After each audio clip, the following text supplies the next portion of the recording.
और आज श्री जानकी जी का जन्म महोत्सव है, जानकी नवमी। श्री जानकी जी मिथिला में भूमि से प्रकट हुई। हमारे अयोध्या के संत और मिथिला के संत कहते हैं कि एक दिन भगवती महालक्ष्मी अनेक लोकों में भ्रमण करते हुए धरती पर आईं, तो महालक्ष्मी ने देखा कुछ लोग अपने विवाह की वर्षगांठ मना रहे थे।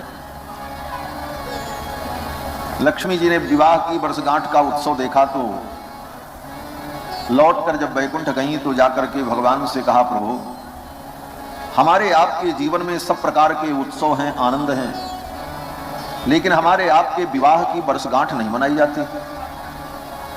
क्यों? बोले वैकुंठ में भगवान का विवाह तो हुआ नहीं। वैकुंठ में भगवान प्रिया प्रीतम नित्य दंपति हैं, सनातन पति पत्नी है। ऐसा तो है नहीं कि विवाह होने के बाद लक्ष्मी जी उनकी पत्नी बनी हो। वो तो नित्य पति पत्नी है, प्रिया प्रीतम है। तो जब विवाह हुआ ही नहीं तो विवाह की वर्षगांठ कैसे हो? तो भगवान ने कहा, हम दोनों सनातन पति पत्नी हैं, इसलिए हमारे आपके विवाह की वर्षगांठ यहाँ वैकुंठ में तो संभव नहीं है। हाँ, एक उपाय है। बोले क्या उपाय है? भगवान ने कहा, आप भी धरती पर चलो और मैं भी धरती पर चलूं, मैं कहीं अवतार लूं और आप कहीं अवतार लो, फिर हम दोनों का मिलन हो, फिर विवाह हो, तो संसार के लोग प्रतिवर्ष हमारे आपके विवाह की वर्षगांठ मनाएंगे।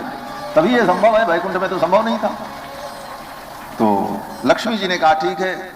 भगवान ने कहा, हमने तो तय कर लिया है, हम तो अयोध्या में प्रकट होंगे, राजा दशरथ को अपना पिता बनाएंगे और वहीं अयोध्या में हमारा प्राकट्य होगा। तो महालक्ष्मी ने कहा कि अगर आप अयोध्या में प्रकट होंगे तो मैं जनकपुर में प्रकट होंगे,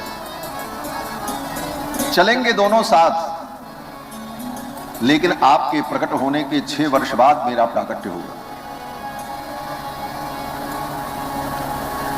भगवान ने कहा, 6 वर्षों तक आप मुझसे दूर रहोगी? लक्ष्मी जी ने कहा, मैं धरती के अंदर रहूंगी,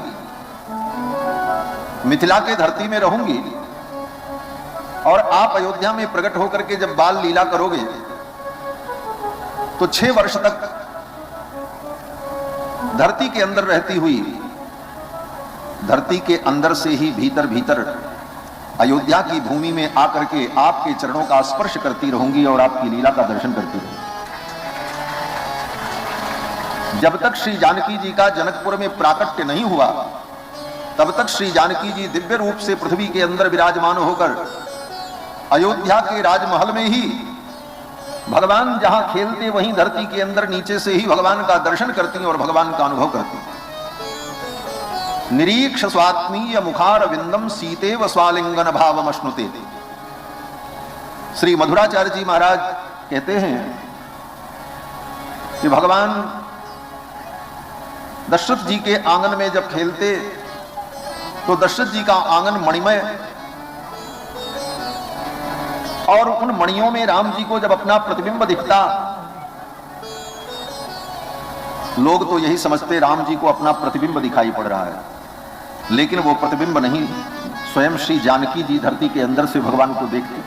तो श्री जानकी जी को पकड़ने के लिए भगवान भूमि पर अपने दोनों हाथों को फैलाते बार बार, तो माताएं समझती कि ये अपना प्रतिबिंब पकड़ने के लिए लीला कर रहे हैं। निरीक्ष स्वात्मीय मुखार विंदम सीतेव स्वालिंगन भावम अश्नुते। सीता जी को ही प्राप्त करने के लिए राम जी बार बार उस प्रतिबिंब को पकड़ने का अभिनय करते। और 6 वर्ष तक किशोरी जी भूगर्भ में रहीं, और फिर जब रघुनाथ जी 6 वर्ष के हो गए, तब किशोरी जी यहां मिथिला में जनक जी के यहां उनके यज्ञ भूमि से भूमि का आकर्षण करते हुए जब जनक जी महाराज हल चला रहे थे, तो हल के अग्रभाग से सीता जी का प्रादुर्भाव हुआ। आज ही के दिन, वैशाख शुक्ल नवमी के दिन, और भूमि से जब प्रकट हुई, उसी समय देवताओं ने पुष्प की वर्षा की, जय जयकार की, और उसी समय देवर्षि नारद आए, और देवर्षि नारद ने आकर के जनक जी को और सुनैना मां को कहा कि ये आपका कल्याण करने के लिए भगवती पराम्बा आपकी कन्या बनकर के आई हैं, आप इनका लालन पालन करो, इनका पोषण करो। फिर तो श्री जनक जी महाराज ने भूमिजा को अपने गोद में उठा लिया और फिर लेकर के महल में आए और श्री जानकी जी का पालन पोषण किया।